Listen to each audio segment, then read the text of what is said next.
Your 30s are when life throws everything at you at once. One minute you're celebrating a decent salary, and the next you're staring at a mortgage application wondering how anyone affords to be an adult. Meanwhile, your bank account is getting pulled in 17 directions. Kids need college funds, houses need down payments, retirement accounts are screaming. Here's what nobody warns you about. Your 30s are when you realize you need to have it figured out already. The financial decisions you make this decade will either set you up for comfort or leave you scrambling for the next 30 years. My name is Ivan, and I help people understand how to build wealth without losing their minds in the process. If you're tired of feeling like your money disappears as fast as you earn it, make sure to hit that subscribe button and give this video a thumbs up if it ends up helping you see money differently. Think about roadmaps. Without one, you're just driving hoping you end up somewhere good. These milestones aren't judgment calls, they're navigation tools through an overwhelming decade. By the end, you'll know exactly where you stand and what to prioritize next. Milestone 1 is eliminating all consumer debt. I'm talking about getting to zero. The only exception is your mortgage. Everything else needs to go. Credit cards, student loans, car payments, that furniture loan from 3 years ago. All of it. Your 30s are your prime earning decade. Consumer debt is financial quicksand dragging down every dollar. If you're paying $400 a month in credit card payments and $600 for your car, that's $1,000 monthly that could build wealth instead. Over a year, $12,000. Over a decade, $120,000, not counting what that money could have grown into invested.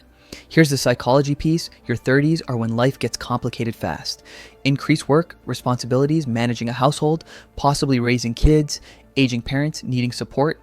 Having consumer debt during all this is like juggling flaming torches while riding a unicycle. Calculate your total consumer debt right now. Add up monthly payments. That number represents your wealth leak disappearing forever instead of compounding. Use a debt payoff calculator to see your timeline at minimum payments. Once you see it, you can create an actual plan.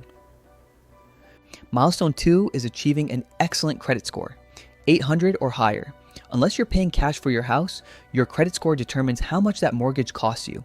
Let's say you're buying a $400,000 house. With an excellent credit score, you might qualify for 6.5% interest. Over 30 years, you'll pay roughly $511,000 in interest. With a slightly worse score, you're looking at 7% instead. That 0.5% difference means about $558,000 in interest. That's almost $50,000 more for the exact same house. Here's where it gets painful. One late payment over 30 days overdue can drop your score by 180 points and stay on your report for 7 years. Going from 780 to 600 because you forgot one payment could cost you tens of thousands in additional interest. The good news is maintaining excellent credit is simple.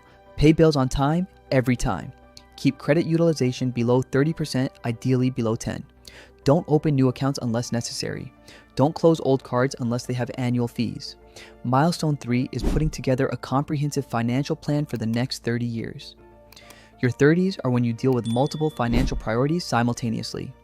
Without a plan, you're playing financial whack-a-mole. I like the acronym BRETT. B for budgeting and saving. R for retirement planning beyond just contributing. E for estate planning if you have kids or assets. T for tax planning. T for tracking progress.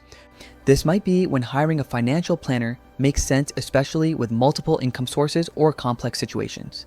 The key is having a plan you understand and believe in. Milestone 4 is building a bulletproof emergency fund. In your 20s, it was 3 to 6 months. In your 30s, aim for 6 to 12 months, maybe more if you're self-employed. Why? Your 30s come with way more emergencies, water heater replacements, emergency dental work, expensive car breakdowns, aging parents needing help, or the good kind. An incredible investment opportunity requiring quick action. A well-stocked emergency fund isn't just security, it's options. You can take calculated risks, negotiate from strength at work, help family, sleep better knowing surprise expenses won't derail everything. Keep this money in high-yield savings accounts. You're not trying to get rich, you're buying breathing room and peace of mind. Milestone 5 is having 3 times your annual salary saved for retirement by age 40. The average 40-year-old earns around $62,000, which means roughly $186,000 saved. If you start with that at 40 and keep contributing, you could have over $2 million by 67. That's compound interest, but only if you give it time. Having substantial retirement savings by 40 isn't just about the money, it's about giving compound interest decades to work. Every year you delay is growth you're giving up forever. If you're behind, get serious about catching up. bump up your percentage every raise, every job switch, every bonus. The difference between saving 15% versus 10 might seem small now, but over 25 years, it's the difference between retiring comfortably and working until 75. Milestone 6 is lifestyle inflation immunity. This separates wealth builders from wealth pretenders. Your 30s are prime time for lifestyle creep. You get a raise, so you deserve a nicer apartment. Bonus comes through, so you need a fancier car. Income goes up and expenses magically rise to meet it. I have friends making six figures who are always broke. $70,000 cars, apartments costing more than most annual salaries, eating out every night. It's like pouring water into a bucket with holes, wondering why it never fills up. The secret weapon isn't deprivation, it's automation and awareness. Every time income increases, automatically direct at least half towards savings and investments before your brain dreams up new ways to spend it. Got a $5,000 raise?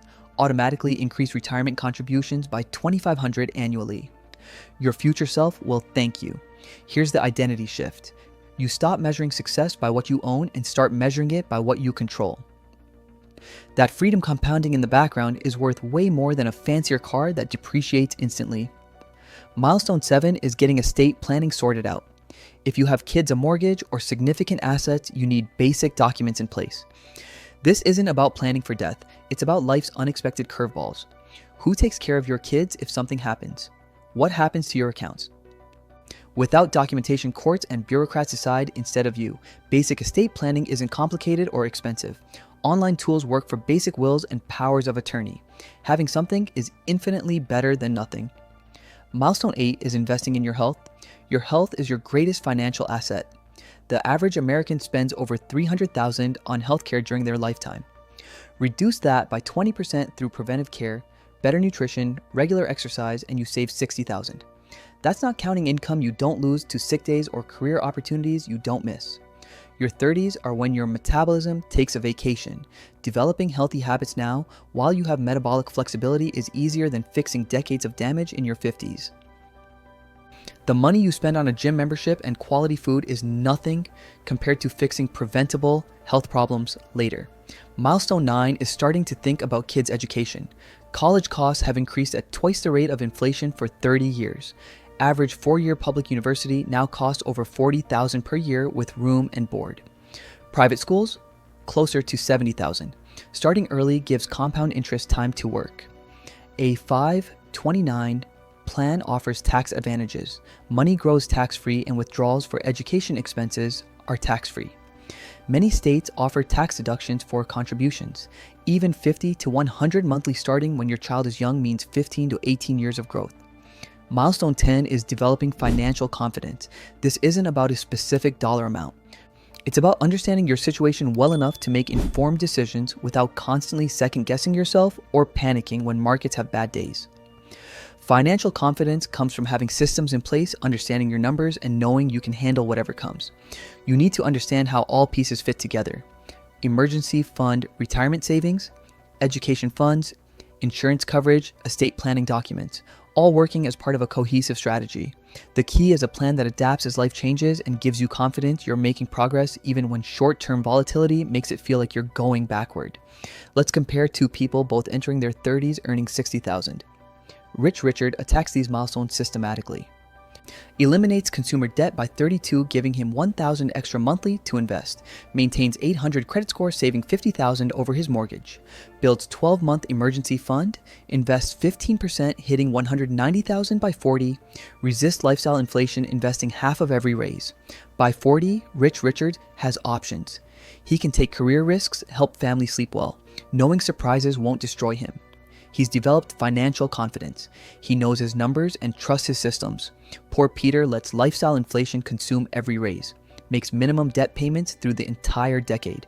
Credit score hovers around 650, costing extra on everything. Has 1 month saved, so every surprise feels like crisis. Invests 8%, hitting $90,000 by 40. Constantly stressed, wondering if he's doing enough. By 40, poor Peter is stuck. Can't leave his job because he needs every paycheck. One emergency would derail everything. No clear plan, just vague hopes. Two numbers matter: systems and consistency. Rich Richard wasn't smarter or luckier. He built systems that worked automatically and stayed consistent through the decade. Your 30s are your financial prime time. You're earning more than ever. You have decades for compound interest to work, but also more responsibilities than ever. The decisions you make this decade determine whether your 50s and 60s are spent worrying about money or enjoying the fruits of earlier discipline. These 10 milestones aren't meant to overwhelm you. They're a roadmap so you can enjoy your 40s, 50s, and beyond without constantly worrying about retirement. The beautiful thing about being in your 30s is you still have time to course correct. Sure, earlier would have been nice, but beating yourself up about past decisions is like driving while only looking in the rearview mirror. Pick 1 or 2 milestones that resonate most and start there. Small, consistent actions compound just like your investments.